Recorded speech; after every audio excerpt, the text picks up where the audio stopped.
Hey guys, what's up? I'm gonna make a mobility flow off day routine for you guys to be able to utilize when you're not having your resistance training days.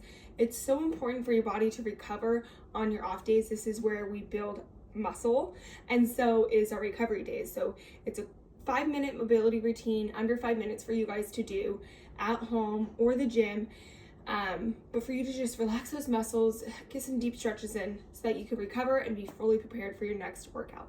So the first thing that we're gonna do is we're just gonna do some ankle dorsiflexion extension. You're gonna give me 10 of these. 4, 5, 6, 7, 8, 9, 10.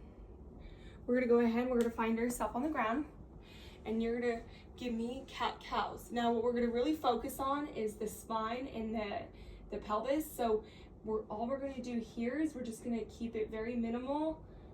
We're gonna anterior tilt the pelvis, exterior tilt. And we're really just focusing on the spine and the pelvis, so not the shoulders going in. We're keeping those flat, but we're gonna anteriorly tilt the pelvis and then exteriorly. Really being able to gain control of how our pelvis moves is really important, especially for people who tend to sit a lot for their jobs or have high demanding jobs, even standing. We want to make sure that we understand our spine and anterior tilt and exterior. We don't want to force it. We want to just be able to learn how to move the pelvis. So you're going to give me 10 of these.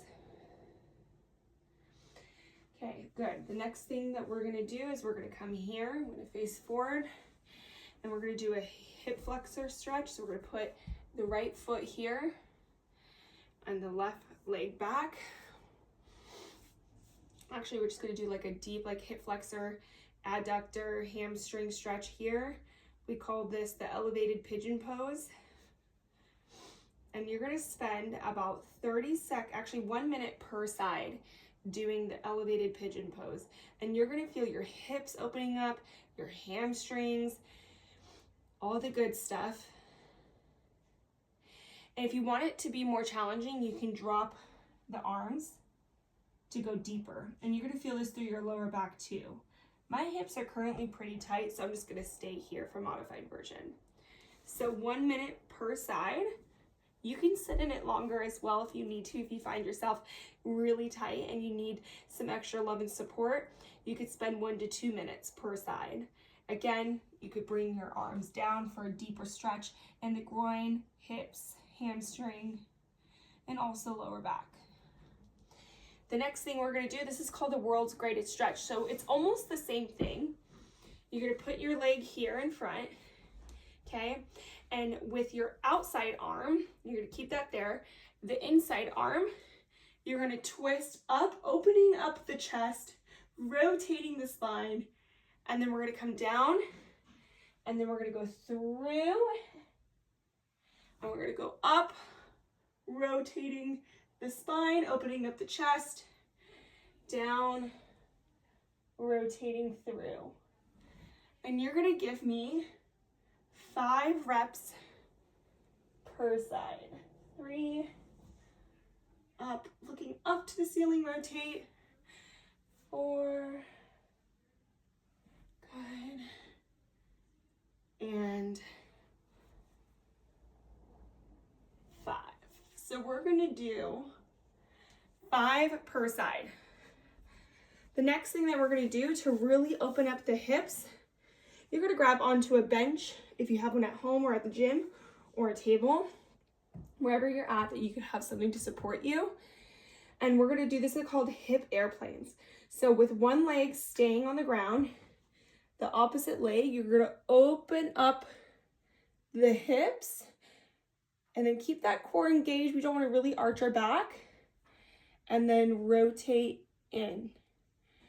Open the hips, Open, open, open, like an airplane.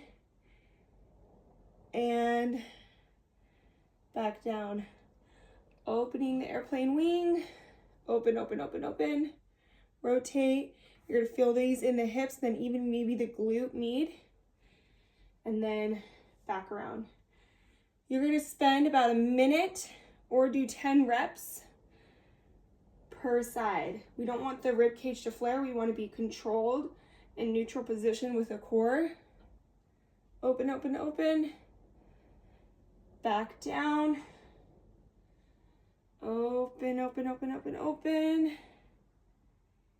Back down. So you're gonna do 10 per side or 1 minute. The next thing that we're gonna do is we're gonna come down. We're gonna lie on our back. We're gonna bring our knees at 90 degrees.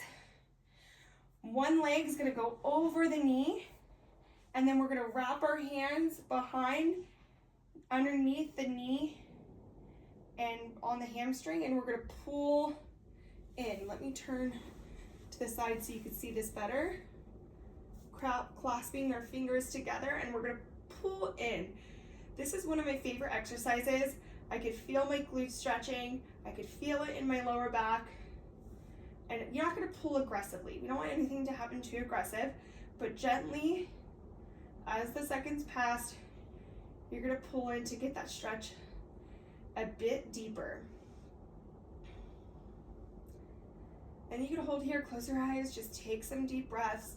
A lot of you might notice that your lower back and glutes and hips are pretty tight, so the stretch is going to be really beneficial, especially for those who sit a lot and are actually putting a lot of hard work in the gym with their lower body. This is going to feel really good.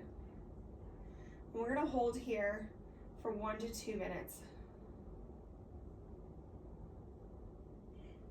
The last thing that we're going to do, and then you'll switch sides, so you'll switch opposite leg. You might find like my left side is tighter than my right. It way tighter, it doesn't go down as far. It's something I'm working on. We're all a work in progress. The last thing that you're gonna do is we're gonna come here. So this is a modification version if you don't have a foam roller, but you can also stack a foam roller long ways, not side, but long ways. Sorry, my watch. And you're gonna put a foam roller on your upper back, and it's gonna go down, possibly hitting your lower back. And we're gonna do snow angels. So we're gonna put our hands here, and we're gonna do a snow angel. So we're gonna go up, up, up, up, up, like you're doing a snow angel, and then down. The goal, if you have the foam roller, is to try to get those elbows and hands to meet and touch the floor. A lot of people can't do that. They find that it's a little painful, so then we start on the floor for a little bit regression. But this is going to obviously help open up the chest muscles, and it's going to allow flexibility. A lot of us are really tight from sitting on our phones, and so we don't really connect those deeper back muscles, and so you'll feel the chest stretching, and also might feel some tightness as you bring the elbows and hands to the ground in the upper back muscles. This is really good for good posture, to not have forward shrugging shoulders, but to keep those shoulders back, chest open. And you're gonna give me 10 to 12 reps of these. All right, guys, so that is it for the stretch series. It's really important, you guys, that we utilize our rest days. You could also use these as a cool down stretch for your workout days, but that we're using rest days in our program. Where we recover best is during sleep and during our rest days, and where we build the most muscle is in our recovery days, not the actual exercise. So don't take advantage of these. Don't sleep on them. It's really important that we utilize this inside your programs. All right, guys, have a good day.